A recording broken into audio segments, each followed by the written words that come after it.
हरे कृष्णा सभी। आज हम नया टॉपिक स्टार्ट कर रहे हैं, that is characteristics of accounting. ठीक है, कैरेक्टरिस्टिक्स ऑफ अकाउंटिंग। तो पहला कैरेक्टरिस्टिक्स ऑफ अकाउंटिंग है फाइनेंशियल कैरेक्टरिस्टिक्स। फाइनेंशियल कैरेक्टरिस्टिक्स मतलब क्या? सिंपल है। ठीक है, हर एक ट्रांजैक्शन जो बिजनेस का होता है वो मेजरेबल होना चाहिए मनी टर्म्स में। ठीक है, if it is measured in terms of money, then the transaction can be recorded in the books of account. Okay? So financial characteristics. Second है money as a medium of exchange. Money as a medium of exchange मतलब क्या? यानी अगर example के तौर पे ले लीजिए, एक दुकानदार है, उसने अपना माल बेचा है 10 किलो का आटा 500 रुपए में। तो यहाँ पे मीडियम ऑफ एक्सचेंज क्या? 500 रुपए आया बिजनेस में, उसने अपना आटा बेचा और 500 रुपए लिया 10 किलो का आटे के बदले। सो इन एक्सचेंज ऑफ 10 kg आटा he received rupees 500. So 500 he got in exchange. ठीक है, so money as a medium of exchange is mandatory. Barter system अभी नहीं चल रहा, पहले के जमाने में चलता था 10 kg आटा के बदले 10 kg राइस, तो उस जमाने में चलता था। अब सिस्टम में, अकाउंटिंग में money as a medium of exchange is mandatory. Third is classification and analysis. Classification and analysis क्या? जैसे हमने डेफिनेशन में पढ़ा था, classify the transaction need to be recorded and classified like the transaction, whether they are expenses, whether they are incomes of the business. Okay, so whether it is incomes are receivables, whether expenses are payables, this all need to be understand. ठीक है, classification and analysis. तो ये सब क्या होता है? एक significant manner में हम रिकॉर्ड करते हैं।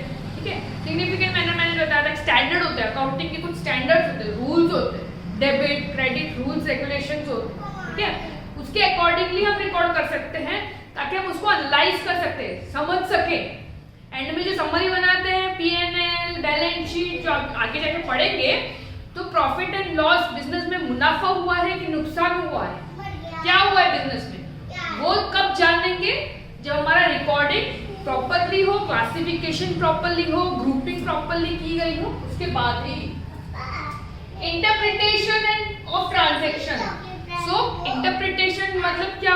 जब हमने अकाउंटिंग के जो रिकॉर्ड्स कर लिए सारे ट्रांजैक्शंस, उसके बाद क्या होता है? उसके बाद ही बंद नहीं हो जाता, उसके बाद बहुत सारे प्रोसेस होते हैं अकाउंटिंग में। ठीक है, अकाउंटिंग का पूरा साइकिल है। ठीक है, अकाउंटिंग के साइकिल के हिसाब से हम रिकॉर्ड करते हैं, क्लासिफाई करते हैं, समराइज करते हैं। ठीक है, तो समराइज पार्ट है वो क्या है?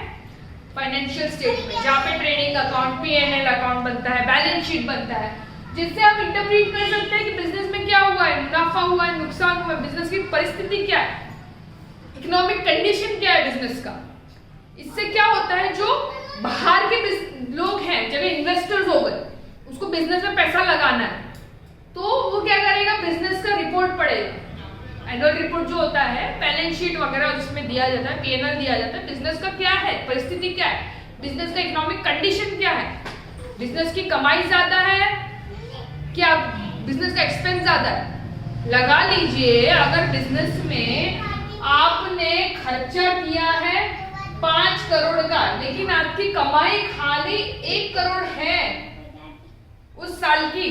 ठीक है, उस साल में आपका जो एक्सपेंस हुआ है 5 करोड़ का हुआ है, लेकिन आपका इनकम जो हुआ है 1 करोड़ का हुआ है, तो वो बिजनेस का कंडीशन अच्छा नहीं है। तो ये सब इंटरप्रीट कर सकते हैं हम अकाउंटिंग इंफॉर्मेशन से। Quantitative information. क्वांटिटेटिव इंफॉर्मेशन मतलब क्या? कैरेक्टरिस्टिक का मतलब ये है कि हर एक ट्रांजैक्शन जो है मनी मैटर में होता है, टर्म्स ऑफ मनी में ही मेजरेबल होगा, तो ही रिकॉर्ड होगा। तो मनी मतलब नंबर्स, नंबर्स मतलब क्वांटिटी। सो क्वांटिटेटिव इंफॉर्मेशन हमें मिलता है अकाउंटिंग से। नेक्स्ट कैरेक्टरिस्टिक्स है economic decision. Okay, economic decision जिस तरह मैंने बोला, अगर हम इंटरप्रीट कर पाते हैं अकाउंटिंग डेटा, तो उसके बाद क्या होता है? इकोनॉमिक डिसीजंस लेने होते हैं बिजनेस में कई बार। ठीक है। इकोनॉमिक डिसीजंस मतलब कैसे, बिजनेस को खुद को नहीं, बाहर वालों को भी डिसीजन लेना होता है, ठीक है। यूजर्स होता है अकाउंटिंग के, ठीक है, एक्सटर्नल यूजर्स, इंटरनल यूजर्स। तो जो एक्सटर्नल यूजर्स होते हैं, फॉर एग्जांपल आपके इन्वेस्टर्स, पोटेंशियल इन्वेस्टर्स, कि भाई बिजनेस में पैसा लगाना चाहिए कि नहीं लगाना चाहिए, वो कैसे पता चलेगा? भाई कंपनी की परिस्थिति जान के ना, अकाउंटिंग इन्फॉर्मेशन, कंपनी का रिपोर्ट्स देख के, भाई अकाउंटिंग कैसा है कंपनी का, अकाउंटिंग की बिजनेस की परिस्थिति कैसी है, इकोनॉमिक कंडीशन कैसा है, फाइनेंशियली स्टेबल है कि नहीं। आप भी पैसा वहीं पे लगाएंगे जहां पे डूबेगा नहीं, बराबर। सिमिलरली बैंक्स को क्या होता है, लोन देना होता है कई बार। तो लोन देने के लिए उन्हें क्या चाहिए, कंपनी की परिस्थिति जाननी पड़ती कि फ्यूचर में कंपनी पैसे लौटा पाएगी कि नहीं लौटा पाएगी। तो इस तरह के इकोनॉमिक डिसीजंस ले सकते हैं अकाउंटिंग से। Last is historical information. Historical information means, जैसे हमने कहा था अकाउंटिंग में रिकॉर्डिंग होती है, परमानेंट रिकॉर्डिंग होती है। 1 साल 2 साल 3 साल, कई साल, 10 साल तक के 20 साल तक का भी इंफॉर्मेशन आपको मिल सकता है, ठीक है। तो इससे क्या होता है, अकाउंटिंग की हिस्ट्री से कंपनी खुद के बारे में भी जान सकती है। भाई कंपनी का ग्राफ ऊपर को जा रहा है कि कंपनी का ग्राफ नीचे की तरफ जा रहा है, ठीक है, कैसे पता चलेगा? उसकी हिस्ट्री जान के ना, आप एज ए यूजर्स भी आप जान सकते हैं कि कंपनी हिस्ट्री कैसी है। सो historical information we get to know from the accounting data. Okay, so these are the major characteristics of accounting we discussed. First is financial characteristics, second is money as a medium of exchange, third classification and analysis of the transactions, fourth interpretations of the transactions, fifth quantitative information, sixth economic decision, and seventh historical information. So these are the major characteristics of accounting.